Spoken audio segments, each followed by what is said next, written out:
हाँ जी, welcome back everyone. सो इस video में हम एक और मेंटल मॉडल समझेंगे जिसका नाम है सर्वाइवरशिप बायस।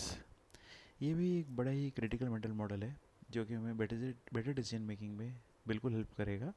तो आइए इसे समझते हैं। इसे समझने के लिए ना सबसे पहले हम एक सेकेंड वर्ल्ड वॉर की जो स्टोरी है उससे शुरू करते हैं। तो देखो, एयरक्राफ्ट जो है वो बहुत ही एक्सपेंसिव पड़ते हैं, और कोई सा भी वॉर हो उसमें हम चाहिए कि हम मेजॉरिटी से मेजॉरिटी एयरक्राफ्ट जो है उन्हें बचा पाए, क्योंकि वो किसी भी आर्मी के लिए एक बहुत ही स्ट्रेंथ प्रोवाइड करते हैं आर्मी को। The number of aircraft fleets that you have, उससे आपकी स्ट्रेंथ बहुत ज़्यादा डिसाइड होगी। तो जैसे कि एयरक्राफ्ट फाइट में जाते थे, तो सारे के सारे एयरक्राफ्ट तो सही सलामत वापस नहीं आ आते थे। कई एयरक्राफ्ट ख़त्म ही हो जाते थे। तो जितने भी एयरक्राफ्ट वापस आते थे ना, उन्हें वो लोग स्टडी करते थे। तो इन्हें हम कहेंगे बेसिकली सर्वाइवर्स, क्योंकि ये सर्वाइव कर गए बैटल को और वापस आए। तो उन्होंने ऑब्जर्व करा कि जितने भी ये वापस आए हैं इन सब के विंग्स वगैरह में, बहुत सारे ही बॉडी में बहुत सारे ही बुलेट के मार्क्स हैं।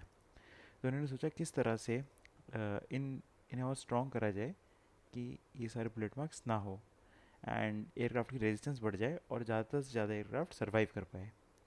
बट किसी भी एयरक्राफ्ट को अगर हमें स्ट्रेंथन करना है तो और मटेरियल लगाना पड़ेगा। अगर हम बुलेट से बचाना चाहते हैं तो उससे बुलेट रेजिस्टेंट बनाने के लिए और मटेरियल लगाना पड़ेगा। बट एयरक्राफ्ट में बहुत सारे फैक्टर्स होते हैं, वेट वगैरह के कंसिड्रेशन है। तो इतना सिंपल ही है नहीं कि हम कहीं पे भी वेट ऐड कर सकते हैं। तो ये सब कुछ बहुत सोच समझ के होगा।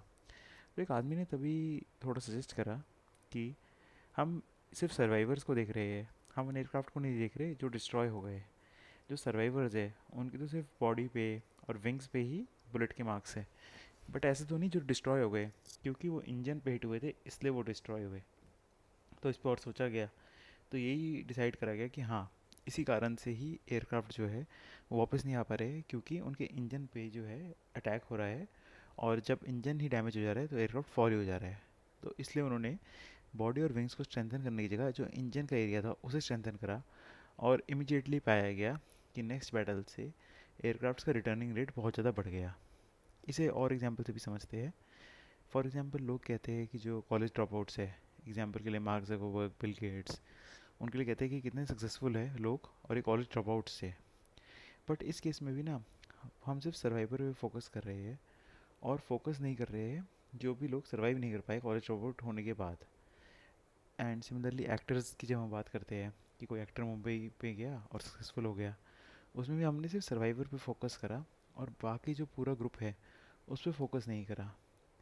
तो इस मेंटल मॉडल की मदद से ना बेसिकली कोई भी डिसीजन लेते हुए हमें बस ये चीज़ इंश्योर करनी है कि क्या हम फोकस सिर्फ सर्वाइवर पे तो नहीं कर रहे हैं। हमने एज अ ग्रुप उस उस बेस को स्टडी करा है ना।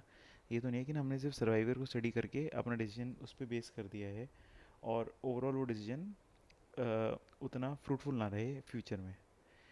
तो उम्मीद है आपको ये मेंटल मॉडल समझ में आया हो और आप इसे यूज़ करेंगे अपने नेक्स्ट डिसीजन लेते हुए। Thank you.